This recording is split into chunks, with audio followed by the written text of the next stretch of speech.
I want to thank the Speaker of the House for inviting me down. I wondered, as the House adjourned early, if he had any regrets that he wanted to do a joint press conference with the Pro Tem, and he said he didn't, so I'm thankful for that. In the Senate, the Senate Republicans this year wanted to set a path to move major policy initiatives to help get people working in the state of Missouri, to spur employment, to increase personal incomes, and to grow our economy in a way where we would be a leader in our region and a leader in the nation.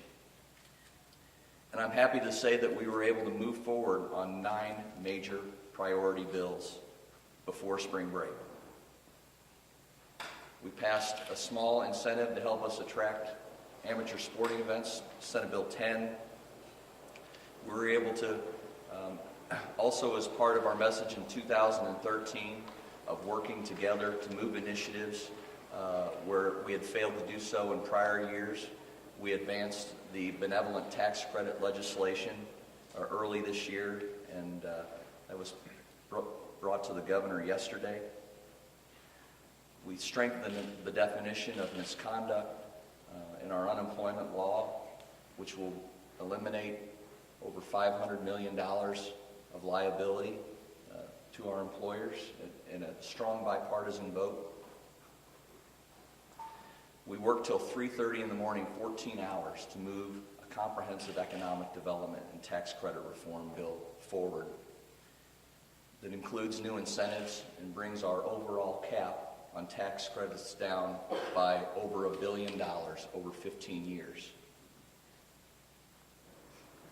We move forward on major tax policy. For the first time in 80, 90 years, we passed a bill that will reduce income tax rates and reduce taxes for all Missourians. And in that included an increase in the deduction for low-income Missourians so that they would receive a benefit from this legislation as well. Our top priority, which I outlined on day one, was Senate Bill 1 and addressing the problem that we have with the Second Injury Fund and fixing that so that there is a revenue stream to take care of those injured workers that have been waiting for payment on their claims for several years. And then we included in that a solution to put occupational disease back under workers' compensation, so we no longer have a system where people sue in court, civil court, and workers' compensation. Removing that uncertainty from employers, and where there is uncertainty, it drives additional cost. We moved paycheck protection legislation. As I mentioned on the floor, it's an opt-in versus an opt-out. And I believe that is very good policy, and it's not a burden to ask people to provide their dues to their bargaining unit. And then in education, we passed legislation which we had also passed last year, also with strong bipartisan support, that would speed up the process for the takeover of failing school districts, and that's primarily aimed at Kansas City. So on many of those issues, the bills had strong bipartisan support. Members worked very well together, and we were able to have what I believe is one of the most productive sessions in recent memory. So I appreciate the work that was done on the floor. I think the chairman did a tremendous job this year in constructing their legislation and working with others to accommodate their concerns. And I believe it's a very good start. I recognize it's just the end of the first quarter. We've still got other Senate legislation to move, and then we'll be considering very early in April all the good work that's occurring in the House. And with that, I'd like to pass this to the Speaker of the House.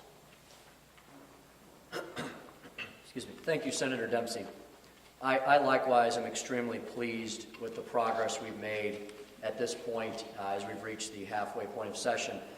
And I think that is because the House and Senate have been largely united on all of our priorities and all of our goals and most importantly, in working together as one functional General Assembly.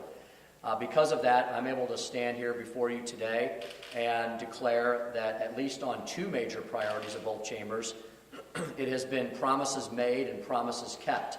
As of this morning, I was very happy to join with Senator Dempsey's signature in sending two key priority bills that have been considered in this body for several years and finally will see the governor's desk, and that is the extension of the benevolent tax credits, House Bill 87, along with Senate Bill 20. It was the Senate bill that we've sent, and also the amateur sporting events tax credit bill, House Bill 385, Senate Bill 10. And again, it was the Senate bill that we sent, which was sent to the governor's desk today.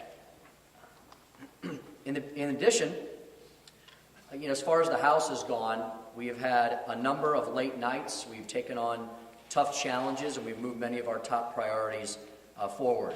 I know many of our House chairmen and the members of leadership, as well as a feeling throughout the caucus, is that we have a great deal of pride in what we've accomplished.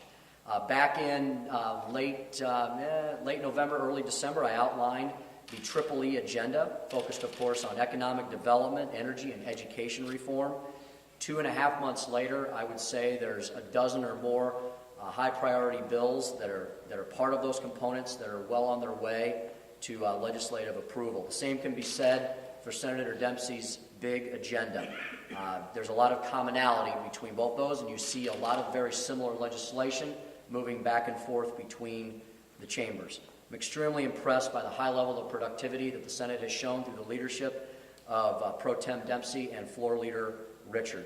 They've made it clear this session is going to be marked as a session that we haven't seen in nearly a dozen years, at least a decade, of groundbreaking reforms instead of stagnating gridlock. You've seen more high-priority bills taking on bigger, bolder challenges this year, probably more so than I'd say we haven't seen a level of activity at this level since Governor Blunt in his first 2 years in office.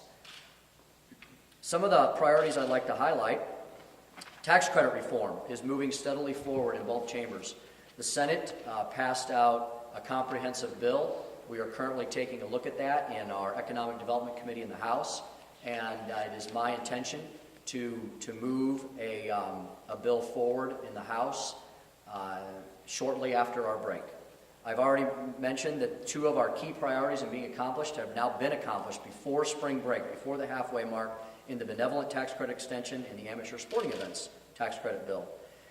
Medical malpractice caps, which I truly believe emphasizes what is the true healthcare crisis in our state, moved out of our Rules Committee today, this afternoon, and will be on the House floor shortly after the break. Employment law reform, that's a bill where the House and Senate came together over the last 3 years. We've already sent two compromise packages to the governor that he's vetoed. I think that is a bill that is absolutely related to economic development and job creation in our state.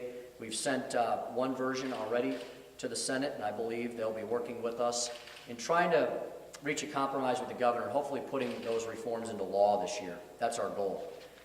The bonding proposal, HJR 14, moved out of its special House committee this week. It's a bipartisan bill. I believe it received an 11-0 vote. Very impressed with my bipartisan chairman, Representative Chris Kelly and Lincoln Huff, and all the work they've done. We have not shied away from discussing the Medicaid issue. The Medicaid transformation vehicle, HB 700, it's been discussed as a concept at the beginning of session. It's been discussed as a legislative proposal in Representative Jay Barnes's bill. And after session, Representative Barnes will have the opportunity to further move that issue forward in reviewing it with his House committee. Under the E, we passed the Renewable Energy Standard, Representative Corman's HB 44.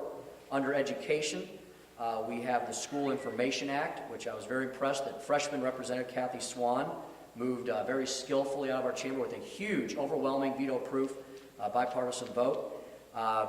Ensuring educator quality and accountability, Representative Elmer 631 will be moving to the House floor shortly after the break. In addition, I have filed a piece of legislation called the Parent Education Empowerment Act, otherwise known as the parent trigger legislation. I'm happy to say that that bill will receive attention this year on the House floor, and that is a bill that is receiving great national attention. I just saw a story today that a group of legislators in the state of Florida, representatives and senators, have filed a similar piece of legislation. So happy to say that all three components of the EEE agenda, as well as many other high priority items, are moving very smoothly in the House. And again, I just want to congratulate Senator Dempsey on it's truly been a functional first half, and I look forward to working with him to complete our legislative agenda in the months ahead. We're happy to take any questions. I have a question on Medicaid. The Medicaid expansion is part of the Affordable Care Act, which is national law. The legislative leadership on both sides in this building have rejected that proposal for various reasons, concerns about the feds being able to support it, etc. But it's part of the national law. If we don't expand Medicaid to 138% of the poverty level, aren't we in violation of the federal law and therefore in violation of the Supremacy Clause? Aren't we shooting ourselves in the foot if we don't expand Medicaid? Absolutely not. I'm not sure how you read Chief Justice Roberts' opinion, but the opinion that I read that the Justice wrote stated that the Medicaid expansion was a may, not a shall. It is optional for the states. So therefore, we have another complete catastrophe in what is a catastrophic bill that's been levied upon the all 50 states in some bizarre one-size-fits-all model. And this is just another example of the problematic nature of this bill. So we will not be in violation of federal law. I would point you to the work that other governors, who I believe Senator Dempsey, and I won't speak for him, but I think that he and I would agree on, and that's some of the work that Governor Scott Walker is doing in Wisconsin. They're not expanding to 133% of the federal poverty level. They're looking at their own version of Medicaid reform. They're looking at doing smart Medicaid. You know, the Medicaid system is already broken, and I haven't spoken to a single provider, and I'm talking doctors. I'm talking the ones that have to actually take care of the patients and go through the bureaucratic red tape, who hasn't said that Medicaid is a mess. And so before we decide to dump billions of more dollars into an already broken system, which I think would be committing malpractice on the taxpayers, we need to look at reforming this bill. So I'm going to continue to challenge Governor Nixon to not only talk about dumping millions and billions of additional taxpayer dollars into a broken system, but to first talk about reform. And that's what serious legislators like Representative Jay Barnes, Representative Sue Allen, Representative Chris Mullendorp, Dr. Keith Frederick have been talking about since day one, along with leadership in the House. I feel much the same way as the Speaker does, as does our Republican membership, and if you haven't received it, you will be getting a statement from Republican leadership on the Senate side. What we're asking for is flexibility for the state to design its own solution, and that we do not believe it's prudent to double down on a broken system. And just a couple of weeks ago, we received notice from one of our bond rating agencies that we were being rated negatively because of our coupling with the federal government. And so to become even more reliant on the federal government would send Missouri down the wrong path. Have either of you guys reached out to the federal government about seeking a waiver for the 138?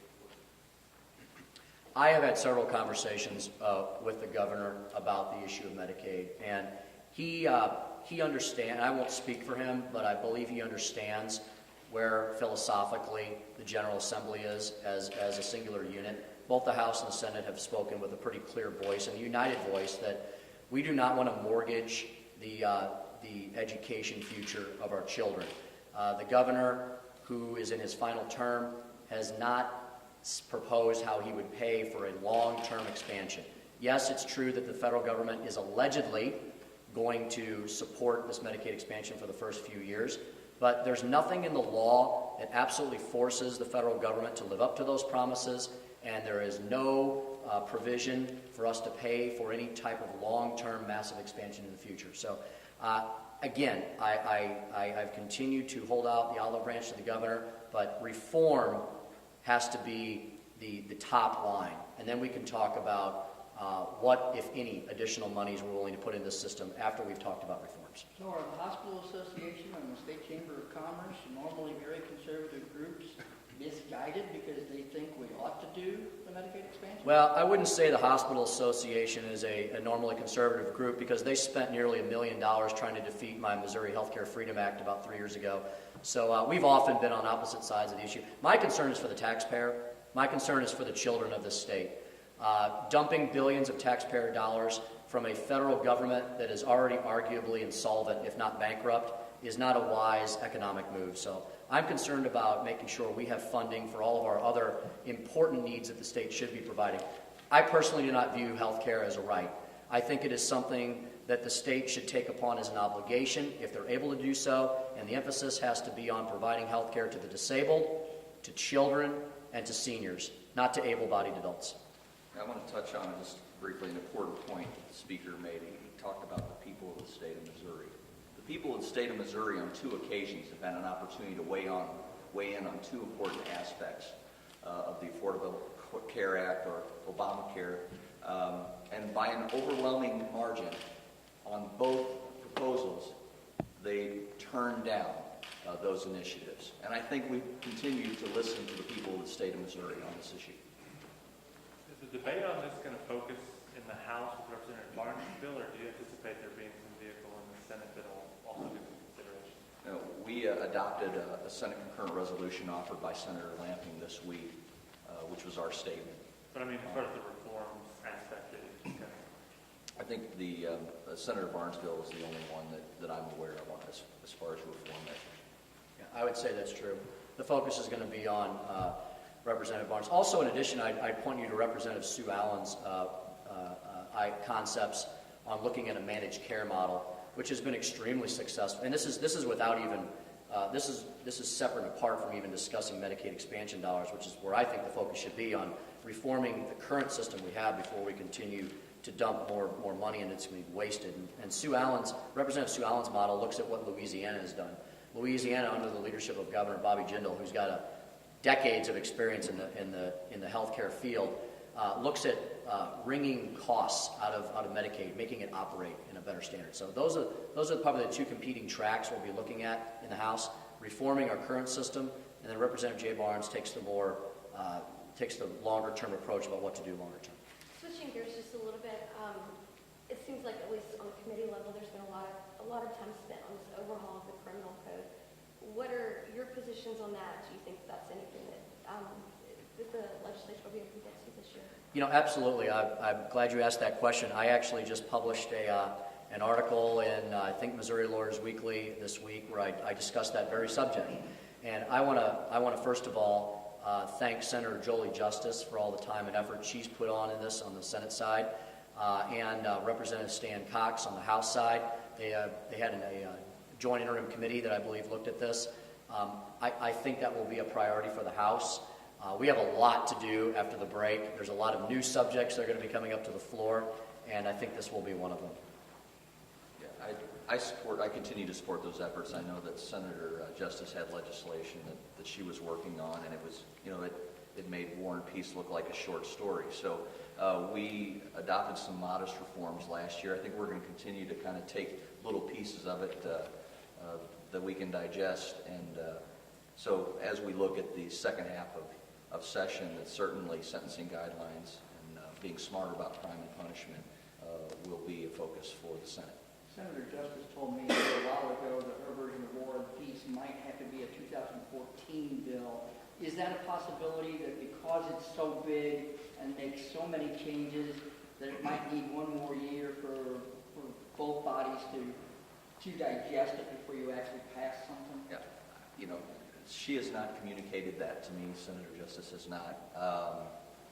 Kind of we're reminded with Obamacare about what happens when you get a really big bill. No one reads it. So, we may have to break it up into smaller pieces. And, I know Senator Parsons is a part of that effort as well. So it sounds like I need to have a conversation with Senator Justice. But as I am not in the legal profession, I do on occasion look to my members that have a little bit more experience in that area. It's a large overhaul. There's no reason we need to move too rapidly on it. I think if we feel more comfortable in taking a 2-year view on this to make sure we get this right, it hasn't been undertaken in decades, I don't think that would be an unwise move. We'll give it the time that it deserves. Mr. Speaker, you said a couple of times on the sales tax for transportation that you'd like that to be revenue neutral. Does the Senate's big tax cut where they've lowered the income tax, raised the sales tax, change your calculus on that? You know, we just received the Senate Bill 26, which I believe was the income tax cut / sales tax increase, which is a concept I really like, and I think our majority likes, eliminating and lowering regressive income taxation and going to more broad-based sales tax, consumption-based taxes, which have fewer loopholes in them and which requires the base to be broadened. So we've just received that. I believe we'll be referring that to our Ways and Means Committee shortly after the break. The Senate just passed the transportation bill today, so we haven't had time to really look at that. I think we are going to look at that globally.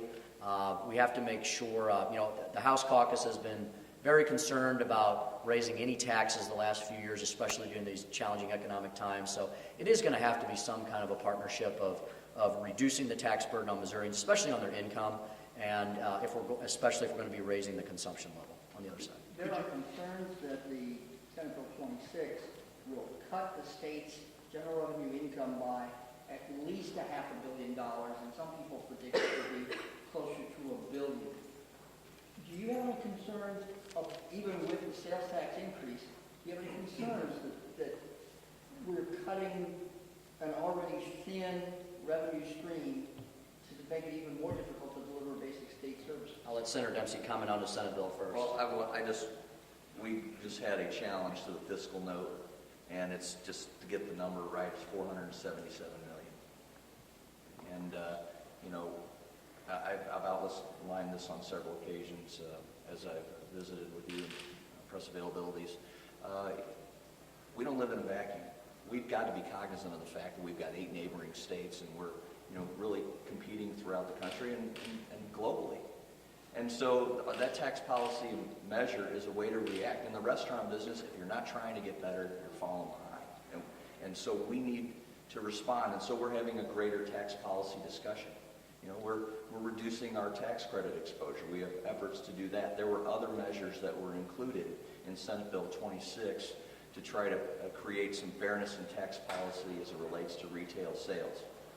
And so I think it's modest, broad-based tax relief that will send a message to the rest of the country that Missouri is a place to invest, to grow, and to bring jobs to. And for those employers who are here in the state of Missouri, we want you investing in your businesses. We want you expanding. We want you hiring the very talented people that we have in the state. And I'll agree with Senator Dempsey's concept, and I'll disagree with the premise that the only way you can have increased revenue is through tax increases. Since I've been here for the last 7 years, we have consistently moved to lower the income tax burden on Missourians and our hardworking job creators in many different ways. What has that resulted in? Higher tax revenues this year to the state of Missouri by over $250 million and the lowest unemployment rate in 4.5 years in the middle of a really severe fiscal crisis. So let's look at where jobs are going, where production is occurring, and where growth is happening in our nation. It's in our southern and western states who generally have low tax burdens and who express the ultimate in worker freedom. So those are the policies that drive growth and production and more jobs, and I couldn't agree with Senator Dempsey more. Those states also have better weather. How much of that is a factor as opposed to these policies? I'm really enjoying the weather here in Missouri today, and I'm sure many of our job creators are as well. It's a Chamber of Commerce day. How concerned are you on the Sunshine Law with the security exemption? I'm sorry? Speaking of the weather. Where the security exemption still has been sunset, how concerned are you that hasn't been closed at this point?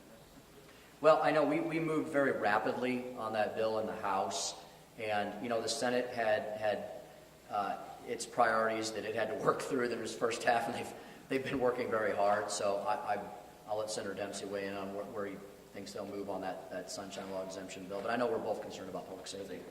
We did pass a bill earlier in the session, so it looks like we've got vehicles for passage and addressing that problem in both bodies. And so I think it's just letting it work through the committee process, and I'm confident that we'll be able to get it addressed this year. Representative Neff has introduced a bill with several of the early voting propositions that the Secretary of State's office is backing. Does that have a future in the House?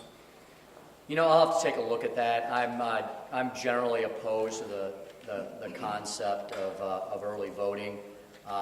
We have an election day in this country for a reason, and I don't want to dilute the importance of election day with some type of aggressive early voting procedure. I'm not sure why.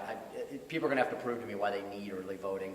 We have a very, I think, easily accessible absentee voting system that I've never found to be a problem if I had a problem voting on voting day. So I'll have to take a look at the proposals. Would you be more comfortable if we got rid of you have to have an excuse on absentee voting? I mean, right now I have to say I'm going to be sick or I'm going to be out of town. Sure. If I just said I want an absentee ballot, would that be okay with you? I'd be willing to look at it. You know, I really haven't been focused on the when do you vote policies yet. We've been working more on the job creation aspect and some of the reforms. Now that both chambers have passed the version of Paycheck protection, can we expect other labor reforms like right to work to be on the agenda for either chamber? The other priority item that we have regarded to labor and really the cost of projects, and this has been a priority since November, is changes to prevailing wage law. Not to repeal prevailing wage law, but especially in those outstate areas, to have a system that is reflective of what the labor in those communities is currently paying for those projects, and so that there's not an unfair inflated wage for public projects where we're using taxpayer dollars. Senator, are you familiar with the short work that they submit over to you? Right to work is not a priority for the Missouri Senate this year. You know, and I would just say on these issues, you know, I really truly look at prevailing wage reform as a significant reform bill, especially if we can bring it across the finish line, because I really truly believe that prevailing wage reform is extremely friendly to the taxpayers, will help us create more jobs and accomplish more projects in our state. Paycheck protection, it simply is a choice for the worker, and I think that's a choice that workers should have and the freedom they should enjoy, and it also will put more wages directly in their pockets and not in the pockets of big labor bosses. If you look at other states that have taken on these challenges, it's been a multi-year process. I think these are significant building blocks in moving us towards an ultimate worker freedom state, but we have to take on these building blocks first, and you know, I think the House at some point will consider the topic of right to work, whether it's this year or next. I think the time is coming. If Michigan and Indiana can do it, I don't see why Missouri cannot either.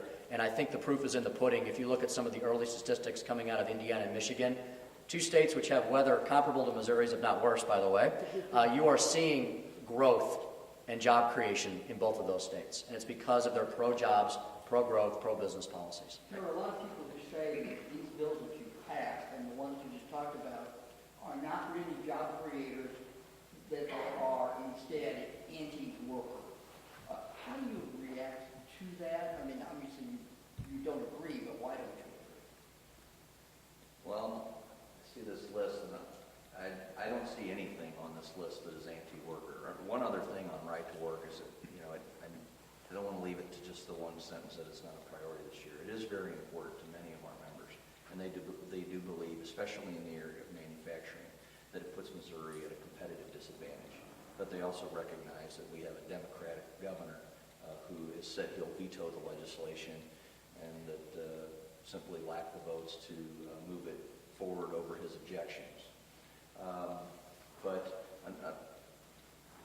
I think, you know, the governor, point out another example, the governor looks at Medicaid expansion as an economic development issue, and I think that's where we have a simple philosophical difference. We don't look at an infusion of federal tax dollars or tax money as economic development.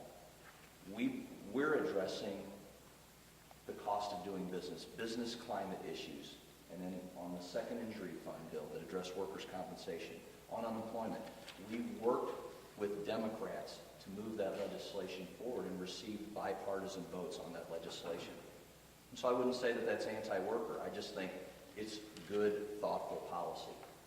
You know, supported the transportation bill. That's a huge public works project, but it addresses a needed infrastructure problem that we need to address, that we need to be cognizant of. That we have all these factors that are driving down consumption, that we have one of the largest highway systems in the country, that we have needs to rebuild and expand I-70 and other needs throughout the state of Missouri. And so, see a problem, fix a problem. And that's what the transportation effort is for, and we received a bipartisan vote on that as well. And I would say that creating more opportunities for job projects through prevailing wage reform, which I believe it will, and providing workers the opportunity to keep more wages in their pockets if they want the freedom to so choose. I don't view either one of those as anti-worker, and I don't see how anyone can logically come to that conclusion. Time for 2 more. Representative, you said earlier in the year that you could see the bonding proposal taking perhaps 2 years to get through. It's out of the subcommittee in the House, it's out of the Budget Committee in the Senate. Do you think it could get out this year? What's your sense on that? Similar to the overhaul of our entire criminal code, the bonding proposal affects the entire state of Missouri. And it has some wide-ranging projects in it. It's something that is going to have to go to the voters for approval in November of 2014. So similar to the criminal code overhaul, I view this as a project that should not be rushed because we want to make sure we get it right. We'll only have one opportunity to make the case for passage of the bill to the people because it is the people that are going to have to approve this. We're just simply giving them this option. So, I believe that the House will vote on a package this year, and it'll depend on the Senate and their priority list, whether they'll have the opportunity to work on it. But I think the chambers have the opportunity to complete it within the next 2 years. That's why I think it's a two-year window, and there's no need to rush. And we're going to move forward on that in a way that doesn't increase taxes. And so we need to continue to find savings in the budget, be the good fiscal conservatives that we have been and continue to be. I looked briefly at the House resolution, and I'm familiar with a few of those projects and not with others. And I think, we need a thorough review. I wouldn't mind if we had senators and House members that went to these areas to see these facilities to justify the states that they should be on that list. And I also want to leverage private giving to make those public dollars go further at every opportunity. Yeah. And so it may require an interim effort so that work can be done, so that when we do move forward, we do so in a way that is most prudent for the people of the state of Missouri. Senator Dempsey, how is the Senate different this year to sort of allow for progress in a lot of these issues, whereas things have stalled out over the last few sessions? Well, I think it was important that we had a broad agenda, and everyone brought an attitude that instead of having 34 senators and having 34 issues that with each member saying we're not going to do this or we're not going to do that, they brought a little bit of flexibility. And instead of saying no, it would be yes, if. And we started earlier. With comprising committees on the second day of session and sending bills to committee, we started our work earlier there. Majority Leader Richard, we've worked harder on the floor.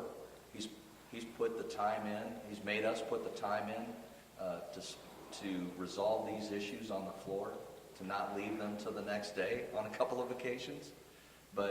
And then I'll go back to the approach that, once again, that everybody has brought, and that it's important that we are in a time where it is one of the most challenging economic environments that we've had in generations, and that we need to be leaders, and that we need to govern.